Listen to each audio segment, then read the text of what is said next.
So, I thought I would start with doing a flip through of the Inktober's I've done so far. You can see we're about roughly a third of the way through the year. This is Inktober52, where they've been bringing out prompts week by week. As you can see, I've been writing them down as they come out. Very messy, so yeah, and then that's the recent prompt that just came out, was Praying Mantis, which I have not done yet. But yeah, let's get stuck in with Inktober52 2020. And this was week 1's prompt, which was flight.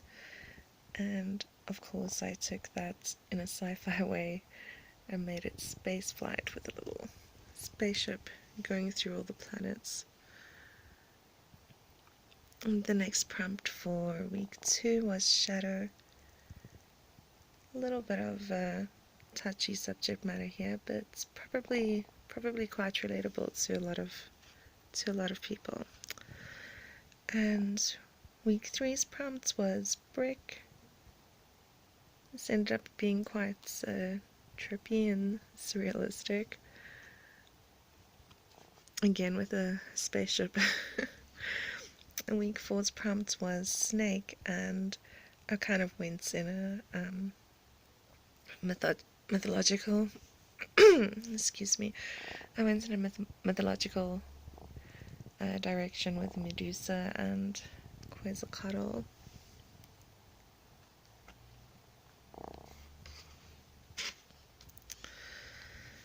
And the next prompt was balloon, and kind of went with a dreamy type of balloon, and again with a little head nod to space and the universe.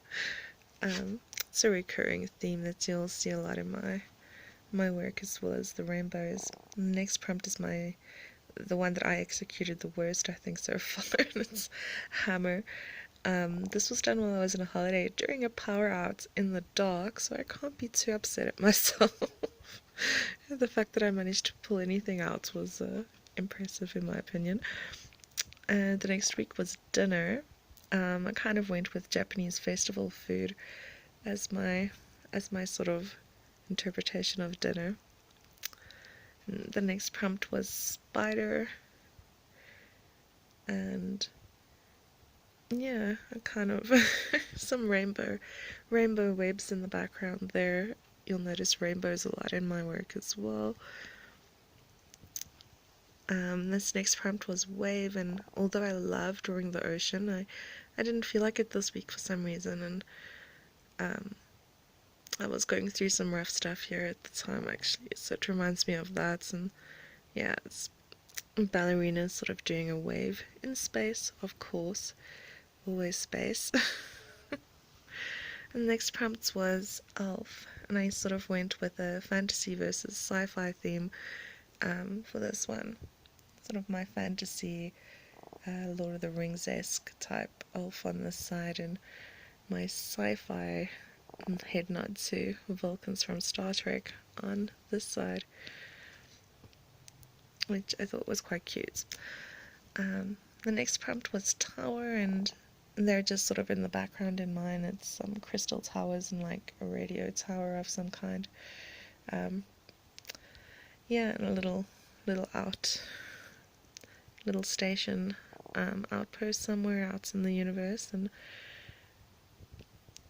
I enjoyed thinking of the books and what they should be.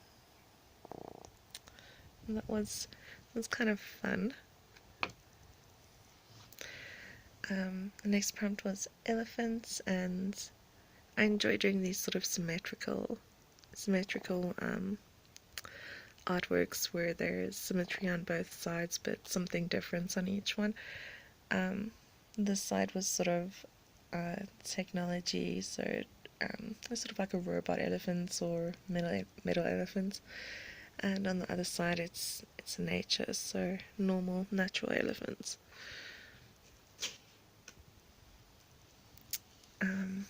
yeah, and the next prompt was joy, which can be interpreted in so many ways. And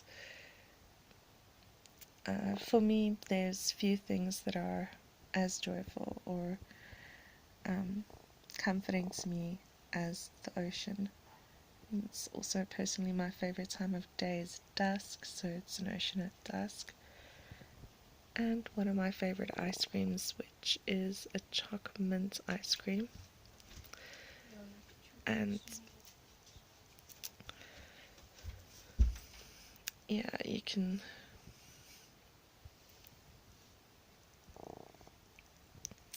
yes, it's kind of like when a lot of bad things would happen. This is one of my happy places that I would go to. Would always be like an ocean at dusk, possibly having an ice cream on it.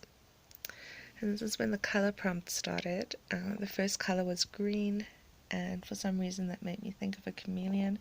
I guess because I love chameleons, although they can be any color, so that's why I say for some reason. And I only thought of it afterwards, but I could have kept doing a chameleon each week during the color prompts and watched him change color and maybe position each time, which would have been quite cute, but unfortunately I only thought of that after I'd already done something else for the next week. But yeah, wouldn't that have been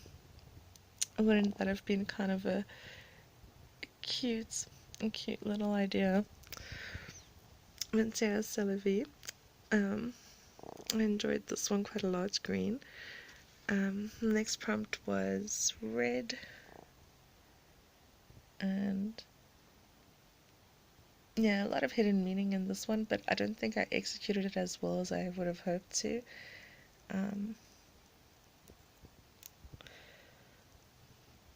Yeah, a lot going on in that one.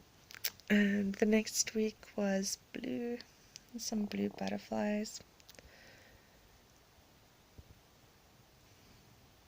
All of my artworks for this do have some sort of hidden or deeper meaning to me, but on their surface they can just be what they are. That's fine too. This one was yellow. Went with my favorite flower, which is sunflower. Yeah, and the girl I chose with the sunflowers, I sort of kept her colouring like a sunflower, which I thought was quite cute. And also, representation matters. For the next one, the prompt was train, and my idea was a train of thought, but I don't know if they came across very clearly. Otherwise, it's just a cool sci-fi space train, which in itself is kind of a cool thing, so yeah. I enjoyed this one quite a lot, and that's how I would love to do my hair if I had the guts and the money, the right person to do that. And here is the next page, which is blank at the moment, and this is where whatever I do for praying mantis will go. And still a lot more days to finish there. But yeah, that's what we've got so far for Inktober 2020. I hope you enjoyed, and I'll make another one soon.